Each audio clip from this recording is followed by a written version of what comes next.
Good morning, children. Class 7, subject Social Science, Geography, Chapter 1, Environment. Continue from the last class. Today we have to read from here. In the last video, I told you about the components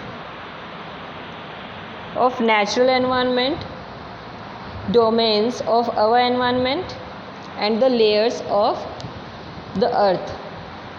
Now we will see the next layer, that is the atmosphere. The comprises layer of gases that surround the earth. It keeps harmful ultraviolet rays of the sun from reaching us. It regulates the temperature of the earth. It protects the earth from the heat of the sun during the day and keeps it from freezing at night. I told you क्या करता है atmosphere जो सन rays की ultraviolet rays होती है, जो बहुत harmful होती है हमारे लिए, लाइफ के लिए, क्रिएचर्स के लिए, human being, animals and the earth के लिए, उसको डायरेक्टली अर्थ पर आने से रोकती है और अर्थ को उससे प्रोटेक्ट करती है.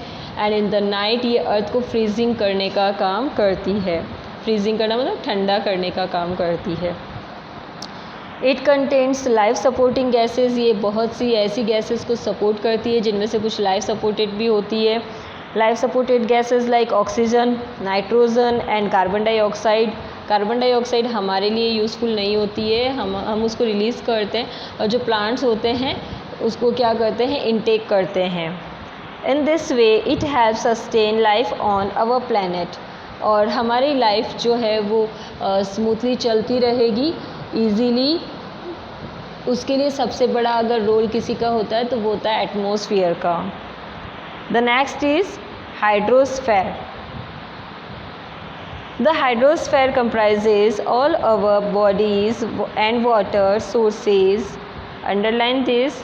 हाइड्रोस्फेयर क्या होता है, किससे मिलके बनता है, इसमें क्या क्या इंक्लूडेड होता है. इसमें काउंट होता है बॉडीज़ होती है जो हमारी होती है. बॉडीज़ के अंदर जो वाटर होता है वो होता है फाउंड ऑन द अर्थ. ऐसी वाटर बॉडीज़ जो होती है वो इसमें मिलती है. वाटर बॉडीज़ में आप बोल सकते हो जो हम देखते हैं पॉन्ड्स वगैरह होते हैं, ये सारे रिवर्स, सीज, ओशंस, ये सारा जो हमें वाटर प्रोवाइड करवाने का काम करता है. It comprises running water in ocean, seas, rivers and lakes, ice in glaciers, underground water and water vapour. This water is essential for all forms of life. It is also a source of energy, minerals, food, etc. Obviously पानी हमें बहुत ज़रूरी चीज़ होता है, एक very important element to live a life. हमारी ज़िंदगी जीने के लिए बहुत ज़रूरी होता है. खाना बनाने के काम आता है, पीने के आता है, और जो बारिश होती है उसके वेस्पोरेशन के लिए भी ये बहुत यूज़फुल होता है. The next is biosphere. The next is biosphere. On the top of the page, the biosphere is the narrow zone where air, water and land interact and support life. अब बायोस्फीयर क्या होता है, biosphere एक ऐसा zone होता है, एक ऐसी जगह होता है, बहुत छोटी होता है, जहाँ पे पानी, लैंड और एयर, इन तीनों का मिक्सअप होता है. ये तीनों मीट करते हैं, मिलते हैं. It is in this thin zone that life exists on our planet and makes it unique. और ये सब क्या करते हैं, एक साथ मिलकर यहाँ पे लाइफ को बनाने का काम करते हैं. जस्ट सपोज़ अगर हम जो अर्थ पे रह रहे हैं वहाँ पे सिर्फ पानी हो और हवा हो, तो क्या हम उसमें जी जाएंगे? हवा और पानी में तो रहने से रहे, ठीक है, हम रह भी नहीं सकते. सपोज़ सिर्फ हम लैंड पे रह रहे हैं और यहाँ पे एयर नहीं है ना, तो भी हम लाइफ को नहीं जी सकते, तब भी हम नहीं जी पाएंगे. एयर भी है, लैंड भी है, बट वाटर नहीं है, देन हम प्यास से मर जाएंगे. तो ये सब चीज़ें जो है वो बहुत ज़रूरी है लाइफ को जीने के लिए। एक यूनिक कॉम्बिनेशन बन जाता है लाइफ को जिलाने के लिए, हमारे ज़िंदा रहने के लिए। The biosphere comprises a variety of organisms from microbes to bacteria to large mammals and plants. यहाँ बायोस्फीयर में क्या क्या आता है? बायोस्फीयर में लाइफ सर्वाइव करती है, ठीक है। बायोस्फीयर में लाइफ सर्वाइव करती है। और लाइफ क्या होती है? लाइफ होता है इसमें, लाइफ को सर्वाइव करने का मीनिंग है सब तरह के लोग यहाँ पर रहते हैं। जैसे जनरली हम यहाँ पे क्या देखते हैं, बैक्टीरिया तक, बैक्टीरिया मतलब सबसे छोटे से छोटा क्रिएचर जिसमें जान है वो भी होता है। लार्ज, ठीक है, लार्ज मैमल्स, एलिफेंट सबसे बड़ा मैमल जो अपने जैसी बेबीज़ को बर्थ देता है, ठीक है, उसको क्या बोलते हैं? मैमल्स। और प्लांट्स भी यहाँ पे रहते हैं। तो एक अच्छा सा एटमॉस्फेयर यहाँ पे बन जाता है कि सब लोग अपनी अपनी लाइफ को सर्वाइव कर रहे हैं और सबकी जो रिक्वायरमेंट होती है वो कॉमन है, एयर, लैंड एंड वाटर। तो ये सारी यहाँ पे फुलफ़िल हो जाती है। Now the ecosystem. Ecosystem, all components of the natural environment interact with the depend on each other. The interaction of living organisms with each other and with their surrounding forms of the ecosystem of a place. Ecosystem क्या होता है? ये ecosystem life supporting system होता है जो कैसे बनता है? एक दूसरे से। और लिविंग ऑर्गेनिज्म जो ज़िंदा क्रिएचर होते हैं, ज़िंदा जानवर होते हैं, इंसान होते हैं, उनका आपस में जो इंटरेक्शन होता है, जो कनेक्शन होता है, वो एक दूसरे पे डिपेंडेंट रहते हैं।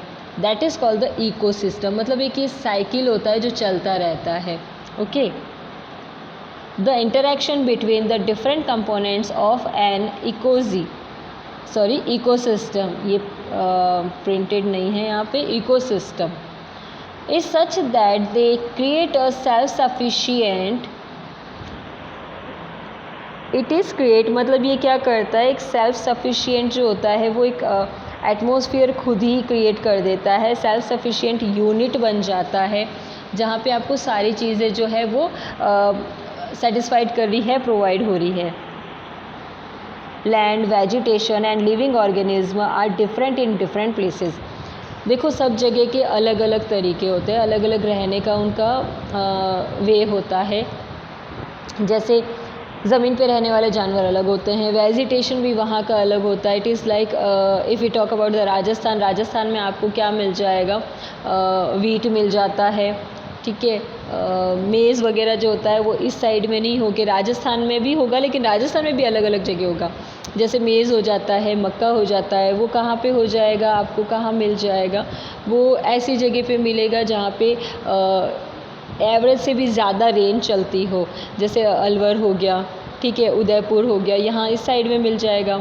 ये बिल्कुल अलग पोर्शन हो जाता है, इंडिया से अलग पार्ट हो जाता है। सॉरी, राजस्थान में बिल्कुल डिफरेंट हो जाता है जोधपुर और जैसलमेर के कंपैरिजन में। और जैसलमेर, बाड़मेर इस साइड में क्या हो जाएगा? आपको बाजरा मिल जाएगा जो जनरली वहाँ नहीं मिलेगा दूसरी जगह पे, ठीक है। तो ये सब क्या होता है? वेजिटेशन के बेस पे भी इकोसिस्टम जो होता है वो सब जगह का अलग अलग होता है। Therefore, we find different types of ecosystem in forest, desert, ocean, even an aquarium can be considered an ecosystem. The definition of the ecosystem. Ecosystem is the life supporting system that is formed by the interaction of living organisms with each other and the environment they live in.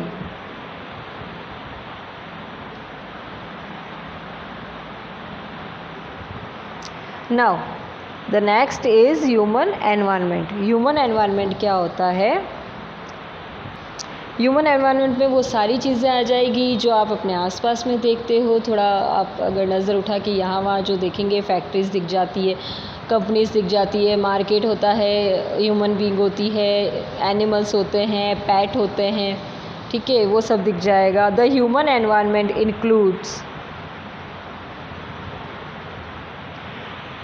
includes all humans, their activities and interactions and human made things. If we take a look around us, we will find many other things surrounding us besides air, land and water. अगर आप अपने पास में देखोगे तो आपको बहुत सी चीज़ें मिल जाएगी, और अगर अभी देखोगे तो क्या देखने को मिलेगा? Pencil box, books, your notebooks, your pen, different colours के। और थोड़ा इधर उधर देखोगे तो क्या दिखेगा? बिल्डिंग्स दिखेगी, नेबर के घर दिखेंगे, ठीक है, लाइट्स, ये सब देखने को मिलेगा। और दिन में देख रहे हो तो लाइट्स नहीं मिलेगी। Okay, so these are human made components of the environment. ये सारी चीज़ें जो है ना, अगर आप अभी बाहर निकल के देखोगे, अगर फॉरेस्ट में जाके देखते हो तो आपको चारों तरफ ग्रीनरी मिलेगा, ट्रीज़ मिलेगा, बर्ड्स मिलेंगे, एनिमल्स मिलेंगे, तो वो सारा तो नेचुरली है, वो सब नेचर का गिफ्टेड है। Okay, but at a time अभी आप अगर स्टडी कर रहे हो तो आप अपना इधर उधर आसपास देखेंगे तो आपको देखने को क्या मिलेगा? पेंसिल बॉक्स वगैरह ये सब देखने को मिलेगा, बुक्स वगैरह मिलेगा। ये सारा ह्यूमन का खुद का बनाया हुआ, या this environment is given by human, और human made components of the environment. Humans have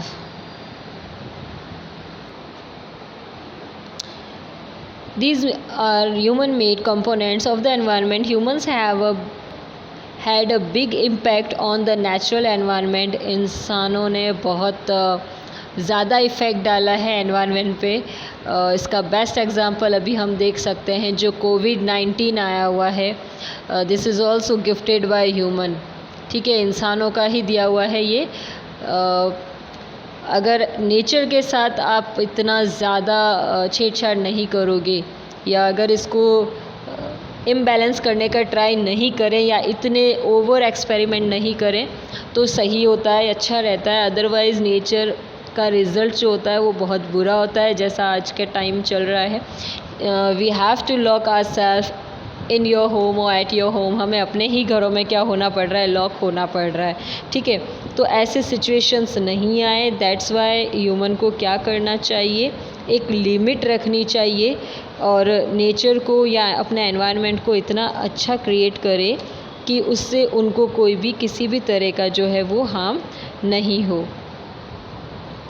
natural environment is constantly changing as a result of natural process. अगर नेचर आज जैसे अभी कुछ भी हो रहा है ना, तो जो भी प्रॉब्लम्स चल रही हैं, हम सफ़र कर रहे हैं, तो वो सारी हमारी गलती है, मतलब इंसानों की गलती है, नेचर की गलती नहीं है। नेचर ने लाके ये जो वायरस है वो आपको नहीं दिया है। नेचर तो हमेशा अपनी तरफ से प्रोटेक्शन ही देता है। लेकिन अगर अब ऐसा कुछ होता भी है तो आपको ये भी पता है कि नेचुरली नेचर अपने प्रोसेस से क्या करता है, सब कुछ ठीक भी कर देता है। सो result of natural process such as the erosion movement of the earth's crust, humans have also been modifying the environment to suit their needs. इंसान क्या करता है? अपनी ज़रूरत के हिसाब से एनवायरनमेंट को चेंज करने की कोशिश करता है, यानी कि नेचर को बदलने की कोशिश करता है, जो गलत है। You can't change the nature. आप नेचर को नहीं बदल सकते। अभी बहुत सी गर्मी हो रही है, ठीक है, बहुत हीट वेव्स चलती है, बहुत ज़्यादा हमको फील होता है कि समर चल रहा है, समर सीज़न चल रहा है।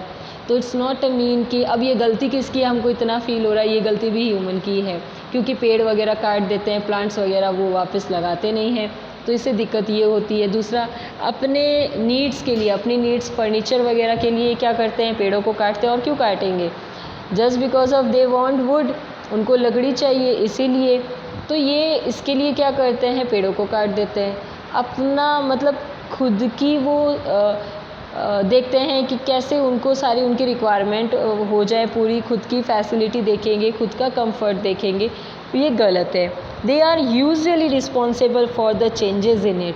आज अगर नेचर में बहुत ज़्यादा पॉल्यूशन है तो इसका रिस्पॉन्सिबल भी ह्यूमन है। आज अगर कोई भी नेचुरल डिज़ास्टर आ रही है तो उसमें काफ़ी रोल जो होता है वो भी ह्यूमन का होता है। ठीक है, इतना गर्मी का हो जाना, इतना पॉल्यूशन का बढ़ना, इतने तरह तरह की डिजीज़ का आ जाना। पहले कभी इतना डिजीज़ नहीं आता था, जैसे किसी को अस्थमाटिक आ गया, ठीक है, अस्थमा हो गया या अटैक आ गया। तो ये सारी जो प्रॉब्लम्स हैं वो सब किसकी खुद की क्रिएट की हुई है? ह्यूमन की क्रिएट की हुई है। Okay, now human and environment. अभी तक जितना आपको मैंने बताया, एक बार रीडिंग कर लेना। रीडिंग करने से आपका कंसेप्ट क्लियर हो जाएगा। And if you have any doubt you can ask to me directly. Okay, till then, thank you everyone. Be safe, take care of yourself.